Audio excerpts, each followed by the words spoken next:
જય માતાજી ફ્રેન્ડ્સ, જય અંબે, બોલ મારી અંબે, જય જય અંબે। આજે અમારો ત્રીજો દિવસ છે અને અમે આજે રખિયાલથી કાલીપુર જવા રાત્રના 2 વાગે ઉઠી ગયા છીએ। હું અને મારા ભાઈબંધો બધા રાતના 2 વાગે ઉઠી ગયા છીએ। અમે હવે અહીંયાથી કાલીપુર જવા પગપાળા યાત્રા પર નીકળી જઈશું। જય માતાજી। થોડા જ આગળ આવતા અમને એક વિસામો જોવા મળ્યો તો અમે ત્યાં ચા પીવા બેસી ગયા। અમે અહીં ચા પીધી, થોડીક વાર આરામ કર્યો।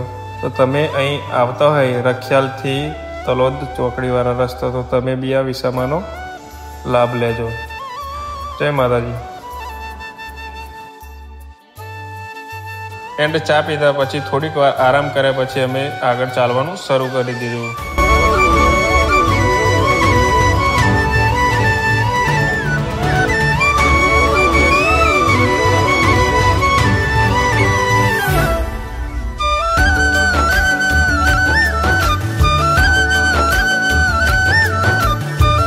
એન્ડ ફાઇનલી અમે તલોદ પહોંચી ગયા છીએ અને અહીં ગાડી એક ગરમ પાણીનો વિસામો છે જે દર વર્ષે હોય છે અને અહીં ચા નાસ્તાની પણ સુવિધા હોય છે। અમે અહીં ગાડી નહીશું, ચા નાસ્તો કરીશું, પછી અમે આગળ રવાના થઈશું। બહુ મસ્ત નિસ્વાર્થ ભાવે સેવા કરે છે, એટલે તમે આ રસ્તે આવતા હોય તો આ ગરમ પાણીના વિસામાનો જરૂર લાભ લેજો। જય માતાજી।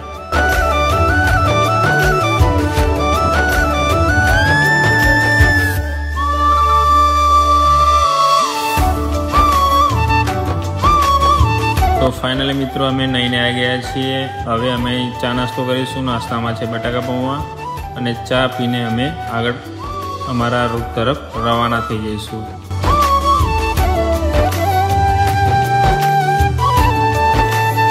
તો ફાઇનલી મિત્રો અમે ફ્રેશ થઈને ચા નાસ્તો કરીને અમે આગળ ચાલવાનું શરૂ કરી દીધું।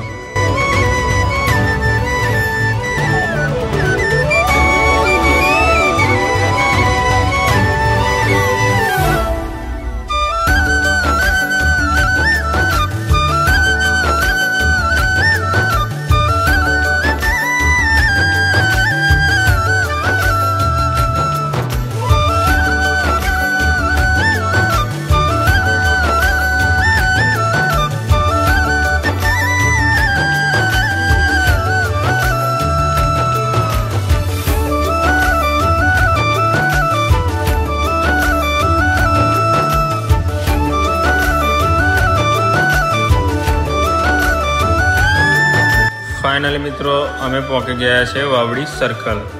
અહીંયાથી અમારા કાલીપુર રહે હવે 5 કિલોમીટર, એટલે અમે ચાલવાનું ચાલુ જ રાખશું।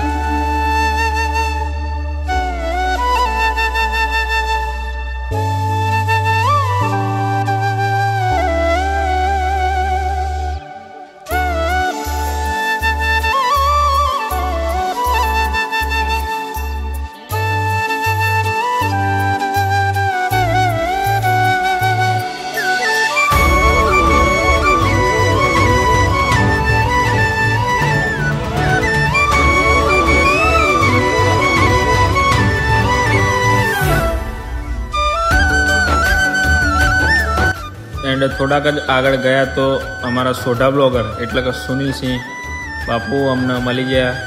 અમને પાણી પીવડાવ્યું, એમનો ખૂબ ખૂબ આભાર।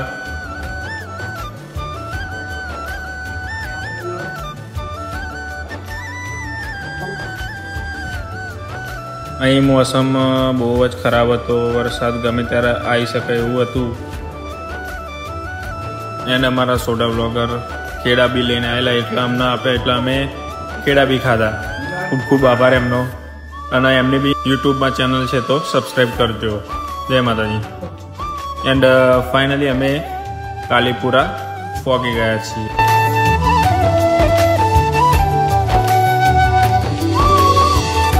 એન્ડ ફાઇનલી અમારા જ્યાં રાત રોકાવાનું ત્યાં કાલીપુર મહાકાળી માતાના મંદિરે અમે પહોંચી ગયા।